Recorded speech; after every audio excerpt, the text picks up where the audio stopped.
How to use Vanilla gift card on Amazon. Let's go ahead and start the video.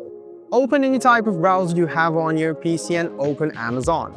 After you do this, sign into your account and hover around your profile. After you do so, just go ahead and click on your account. After you do this, you can find Amazon Pay Balance. Go ahead and tap on Amazon Pay Balance. Now, what you need to do is just go ahead and tap on Add Gift Card to Balance. As soon as you tap this, you can see this page over here. Now you can just go ahead and tap in the gift card from your Vanilla gift card option.